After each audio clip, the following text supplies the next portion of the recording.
అక్కడ బేరేజ్ వేసుకుని టికెట్ ఇవ్వడం జరిగింది. అయితే మేము ఏమంటున్నాం అంటే కొంచెం టికెట్ల డిస్ట్రిబ్యూషన్ మీరు అన్నట్టు ఒకటి రెండు కాన్స్టిట్యూన్సీ లేట్గా డిక్లేర్ చేయడం, కొంచెం వీళ్ళ కన్ఫ్యూజ్ చేయడం, దీనికి బీఆర్ఎస్ నాయకులంతా కూడా బీఆర్ఎస్ ఓట్ బ్యాంక్ మొత్తం కూడా బీజేపీకి షిఫ్ట్ కావడం జరిగింది తప్ప ఎక్కడ కూడా కాంగ్రెస్ నాయకులు ఎక్కడ కూడా మీరు అనుకున్నట్టు అంతలా ఏం లేదు. అందరూ కూడా స్ట్రాంగ్ క్యాండిడేట్లు, బలమైన క్యాండిడేట్లు. ఇప్పుడు మీరన్న ఉదాహరణ చెప్తే సికింద్రాబాద్ దాన నాగేంద్ర అనే క్యాండిడేట్ చాలా బలమైన క్యాండిడేట్. గతంలోనే హైదరాబాద్ గ్రేటర్ హైదరాబాద్ మొత్తానికి మంత్రిగా పనిచేసినటువంటి వ్యక్తి, గతంలోనే పలుమార్లు గెలిచినటువంటి వ్యక్తి, ఇప్పుడు సిట్టింగ్ ఎమ్మెల్యే.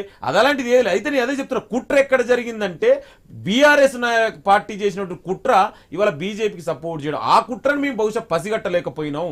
బీఆర్ఎస్ ఓట్లు గుంపగుత్తగా బీజేపీకి పడితేనే మేము కనీసం ఇవాళ చూడండి, సొంత పార్టీని తాకట్టు పెట్టి, సొంత నాయకులను తాకట్టు పెట్టి ఇవాళ కూతురు కోసం ఒక పార్టీనే 10 ఏళ్లుగా అధికారంలో ఉన్నటువంటి బీఆర్ఎస్ పార్టీని ఇవాళ కనీసం చూడండి కనీసం ఈ 17 సీట్లలో డిపాజిట్ ఎక్కడొస్తుందని చూసుకునే పరిస్థితుల్లో ఇవాళ ఉన్నారంటే మనం ఎంత దిగజారి కేసీఆర్ ఈ అనైతిక రాజకీయాలు చేసింది అనేది ఇవాళ తెలంగాణలో చాలా స్పష్టంగా కనబడుతుంది. ఇవాళ దేశవ్యాప్తంగా కూడా మేము అదే చెప్తున్నాం. ఇవాళ మోడీ గారు ఏమన్నారండి ఆ రోజు, ఇవాళ ఎలక్షన్ల ముందు మేమంతా 400 సీట్ల 400 బార్ ఎక్కడ పోయినండి 400 బార్. అందుకే ఈ ఎలక్షన్ లో కూడా ఇవాళ మోడీకి, బీజేపీకి, ఆర్ఎస్ఎస్ కు వ్యతిరేకంగా వచ్చిన ఫలితాలు ఇవాళ మీరు చూడండి.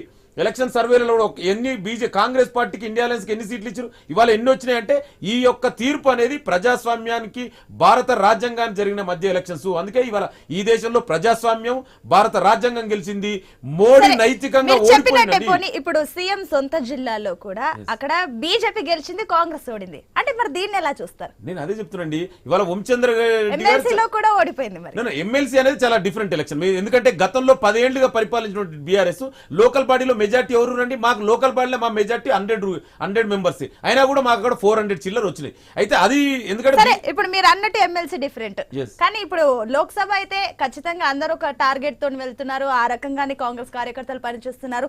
సీఎం సొంత జిల్లా అక్కడ బీజేపీ విన్ అయిందంటే మరి దీన్ని ఎలా చూడొచ్చు? నేను అదే చెప్తున్నా, బీజేపీ ఇక్కడ ఓడిపోయింది కూడా చాలా తక్కువ మార్జిన్. మీరు చూడండి, చాలా వెరీ లెస్ మార్జిన్. అందుకే చెప్తున్నా, ఎందుకంటే బీఆర్ఎస్ ఓట్లన్నీ కూడా గంపగుత్తగా బీజేపీకి వేసిరు, అంటే డీకేఆర్ నాకు అక్కడ వేసిరు. ఇవాళ మా నాయకుడు అక్కడ నుంచి పోటీ చేసినట్టు వంచందర్ రెడ్డి గారు చాలా బలమైన నాయకుడు, ఇక్కడ గ్రాస్ రూట్ నుంచి వచ్చినట్టు నాయకుడు. అయితే బీఆర్ఎస్ బీజేపీని, డీకేఆర్ ని గెలిపించాలనే నిశ్చయంతో ఉంటే ఇవాళ ఎలక్షన్ జరిగింది. అందుకే ఆ ఓటు తక్కువ.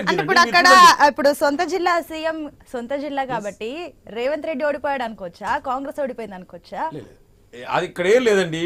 ఇక్కడ తెలంగాణ ప్రజలని బీఆర్ఎస్ వంచి తన కూతురు కోసం బీఆర్ఎస్ పార్టీని బీజేపీకి తాకట్టు పెట్టింది.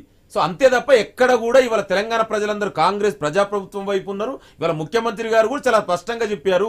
అయితే మీరు అనుకున్నట్టు 1-2 సీట్లు మేము ఇంకా మెరుగుపడవచ్చు, గెలిచేది ఉండే. ఆ గెలిచడానికి కూడా అయినా కూడా మీరు చూడండి, గతంలో 2019లో మా సీట్లు ఏంటండి, ఇవాళ మా సీట్లు ఏంటండి. నువ్వు 10 ఏళ్లుగా పరిపాలించినావు, కనీసం నీకు డిపాజిట్ రావట్లేదండి. ఇవాళ మా మెజార్టీ చూడండి, ఇవాళ నల్గొండలో, ఖమ్మంలో, మహబాద్లో, భువనగిరిలో లక్షల మెజార్టీ తెలంగాణ ప్రజలు ఇవాళ కాంగ్రెస్ పార్టీ వైపు ఉన్నారు. ఇవాళ అదే చెప్తారు, కొన్ని భావోద్వేగాలకు లోనయ్యి, బీఆర్ఎస్ చేసినటువంటి కుట్రకు లోనయ్యి ఇవాళ ఆదిలాబాద్ లాంటి ఏరియాలు, ఎందుకంటే మహారాష్ట్ర బార్డర్ ఉండడం వల్ల అక్కడొక్కడ మత విద్వేషాల రాజకీయాలు చేయడం, సెంటిమెంట్ రాజకీయాలు చేయడం, అట్లా కొన్ని మాకు సీట్లు తగ్గినాయి తప్ప అయినా కూడా ఇవాళ ప్రజల తీర్పు మాకు చాలా స్పష్టంగా ఇచ్చారు.